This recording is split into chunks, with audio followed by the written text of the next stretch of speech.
Welcome to my channel. Without further ado, let's jump right into it. I've always loved camping. I don't need a fancy setup, just a tent, a sleeping bag, and a small fire to keep me warm. So last summer, when I had a weekend free, I decided to head out to this little camping spot I knew about, tucked way back in the woods. No one really went there, which is exactly why I liked it. The drive there was boring. Long roads with nothing but trees on either side, the occasional deer darting across the road. When I finally got to the spot, the sun was already dipping low in the sky. I parked my car a little ways off, grabbed my gear, and set up my tent in the clearing. I had done it so many times that it felt second nature. Tent up, firewood gathered, snacks ready to go. By the time the fire was crackling and my hot dogs were sizzling, it was fully dark. The woods had that creepy silo silence they always get at night, but I didn't think much of it. I've been in the woods so many times that I've gotten used to all the weird sounds and shadows. At least that's what I told myself. After eating, I sat by the fire watching the flames dance and listening to the occasional sounds in the bushes. Probably just a raccoon or something. I was feeling pretty relaxed by then, like everything in the world was perfectly fine. The stars were out. The fire was warm, and the woods felt alive, but in a peaceful way. When the fire started to die down, I figured it was time to call it a night. I crawled into my tent, zipped it shut, and snuggled into my sleeping bag. The night was quiet except for the wind whispering through the trees. It didn't take long before my eyelids started to feel heavy, and I began to drift off. That's when I felt it. Fingers. I know it sounds crazy, but I felt fingers brushing through my hair, soft and deliberate, like someone was sitting right next to me, running their hand over my head. For a second, I didn't even react. It was like my brain couldn't process what was happening. Then it hit me. I was alone. I snapped my eyes open and sat up so fast, I almost gave myself whiplash. My heart was pounding like a drum. The tent was zipped shut just like I'd left it. There was no way anyone could have gotten in. I grabbed my flashlight and flicked it on, shining it around the tent. Nothing. Just my sleeping bag, my backpack, and the little lantern I'd brought. I told myself I must have imagined it. Maybe I was dreaming, or maybe the wind had blown the edge of the sleeping bag against my hair. That made sense, right? But then I heard it, a soft, faint laugh. It wasn't outside the tent. It wasn't far away. It was right next to me. My stomach dropped.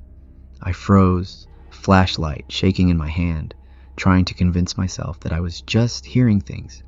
But the laugh came again, closer this time, and my skin started to crawl. "Hello?" I whispered, even though I already knew no one was there. My voice sounded so small, like a kid scared of the dark. No answer. I shined the flashlight around again, slower this time, checking every inch of the tent. Still nothing. I even unzipped the door a little and peeked out, expecting to see someone standing there, but there was just darkness and the dying glow of the fire. I crawled back into the sleeping bag, telling myself over and over that it was nothing, just the wind, just my imagination, just whatever.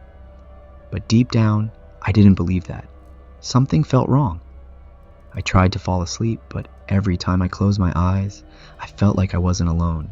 It was like someone was watching me, breathing just over my shoulder. I kept telling myself I was being stupid, but the feeling wouldn't go away. Then, just as I was starting to drift off again, it happened. The zipper of the tent slid down. I froze, every muscle in my body locking up. I didn't even breathe. I just stared at the zipper as it slowly, deliberately moved down, inch by inch. When it stopped, nothing happened.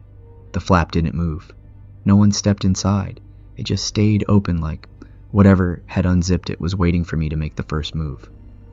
"Who's there?" I said, my voice barely above a whisper. My throat felt dry, like I'd swallowed a mouthful of sand. No answer. I grabbed the flashlight again, hand shaking so bad I could barely hold it steady, and shined it out through the opening. The beam of light cut through the darkness, but all I could see were trees and shadows. And then I saw it. A hand, just a hand, blue and thin, with long fingers reaching around the edge of the tent flap. It didn't move, didn't grab at me, just stayed there like it wanted me to see it. My heart was pounding so hard I thought it might burst. I stepped back, pressing myself against the far wall of the tent, but the hand didn't follow. It just stayed there, frozen like a statue. And then, just as suddenly as it appeared, it was gone. I didn't wait to see what would happen next. I grabbed my stuff, well, not all of it, just my flashlight and my car keys, and bolted out of the tent. I didn't care if I left half my gear behind. I just needed to get out of there. The woods felt different now. The air was heavy, and the trees seemed to close in around me as I ran. Every sound made me jump. The crunch of leaves, the noise under my feet, the snap of a twig, the sounds of something moving in the bushes. When I finally got to my car, I practically threw myself inside and locked the doors. I sat there for a while, gripping the steering wheel, trying to catch my breath. My headlights lit up the clearing, and for a moment I thought I saw something move, just at the edge of the light. I didn't stick around to find out what it was. The drive back home was a blur. My hands were shaking so bad I could barely keep the car on the road, and every time I glanced in the rearview mirror, I half expected to see that hand reaching out for me. When I finally got home, I locked every door and window and sat on the couch, staring at nothing for what felt like hours. I couldn't get rid of the feeling that I wasn't alone, that whatever had been in the woods was still with me, watching, waiting. For the next few nights, I didn't sleep much. Every time I closed my eyes, I felt like I was back in that tent.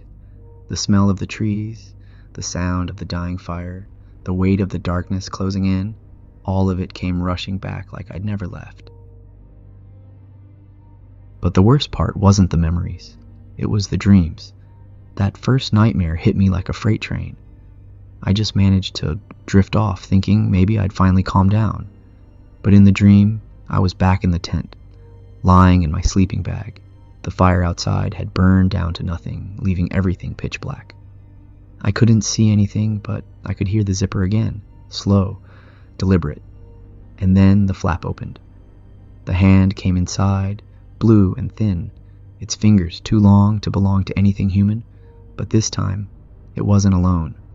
A face followed it, blue, rotting face, empty eyes, stared at me. Its mouth was stretched into this awful grin, too wide for its face. I couldn't move. I just lay there frozen as it crawled inside the tent. Its body moved like it was broken, twisting in ways that didn't make sense. It leaned over me, its breath cold against my skin, and whispered something I couldn't understand. The words didn't sound like words. They sounded like the wind blowing through dead trees. Then it reached for me. I woke up, my heart pounding so hard I thought it might burst. Sweat drenched my sheets, and my whole body felt like it was shaking. I stumbled out of bed, my legs barely holding me up, and ran to the bathroom. That's when I threw up. I don't know if it was the dream or the stress or just my body giving out on me, but I couldn't stop. My head was spinning and I felt like I was going to pass out right there on the bathroom floor. After what felt like forever, I managed to crawl back to my bed. My throat burned and I was freezing, even though my whole body felt clammy. I pulled the blankets up around me and just lay there staring at the ceiling, too scared to close my eyes again. The next morning, my mom called. I tried to brush her off to act like I was okay, but she could tell something was wrong. "You don't sound right," she said. "Are you sick?" I don't know what came over me, but I told her everything. I told her about the camping trip, the hand, the laughter, and the way I'd felt ever since, how it felt like something was watching me, even in my own home. My voice cracked more than once, and I could hear her gasp on the other end of the line. "We're coming over," she said. An hour later, my parents were at my door. My mom didn't even say hello before she wrapped me in a hug, her hands trembling a little as she held me. My dad, usually the calm and steady one, had smiled at me. He didn't say much, but the way he stood there made me feel like everything would be all right. My mom made me sit down on the couch and started fussing over me right away, checking my temperature, tucking blankets around me, and making me drink tea, even though I didn't want it. My dad quietly checked the locks on all the windows and doors, muttering something under his breath about keeping things out. For the next 2 days, they stayed with me. My mom cooked soup and tea, keeping me hydrated and fed, even when I didn't feel like eating. She kept glancing at me like she was afraid I'd vanish if she looked away for too long. My dad didn't say much, but he stayed close. He sat in the chair by my bed at night, reading from an old book he found on my shelf. Every now and then, I'd catch him looking at me, his brow furrowed, like he was trying to figure out how to protect me from something he couldn't see. I told them more details, little by little, about the pale face, the grin, the strange whispering, and the nightmare. My mom looked horrified, and my dad just nodded like he was filing it all away in case it made sense later. And for the first time since that camping trip, I started to feel a little better. I still didn't sleep much, and when I did, the nightmares came back. But knowing my parents were there, hearing them moving around the house, made me feel like I wasn't alone anymore. By the time they left, I was feeling a lot better, not just physically, but like something heavy had been lifted off my chest. It was hard to explain, but it was almost as if having them around had scared away whatever was haunting me. My mom hugged me tightly before she went, holding on a little longer than usual, and my dad put a firm hand on my shoulder, his steady presence as reassuring as ever. "Remember," he said, "you don't have to face things alone. If you need us, we'll be back in a heartbeat." After they drove off, I stood by the window for a while, watching their car disappear down the street. The house felt quieter than it had in days, but for the first time since that camping trip, the silence didn't feel so heavy. I wandered around the house, half expecting to feel that same creeping dread I'd been carrying since that night in the tent. But it wasn't there. The air felt lighter, the shadows in the corners less menacing. It was like whatever had been watching me had just left. I don't know if it was because my parents were here or because they somehow brought this energy that pushed it away. But the difference was so obvious, I couldn't ignore it that night. I slept for the first time in what felt like forever. No nightmares, no whispers, no cold breath against my skin. Just sleep. When I woke up the next morning, I felt like myself again. I still think about that night in the tent. Sometimes I don't know what it was or why it happened to me, but I know one thing for sure. My parents being here made a difference. Their presence, their care, it was like a shield that kept whatever it was from getting to me. That's it for now.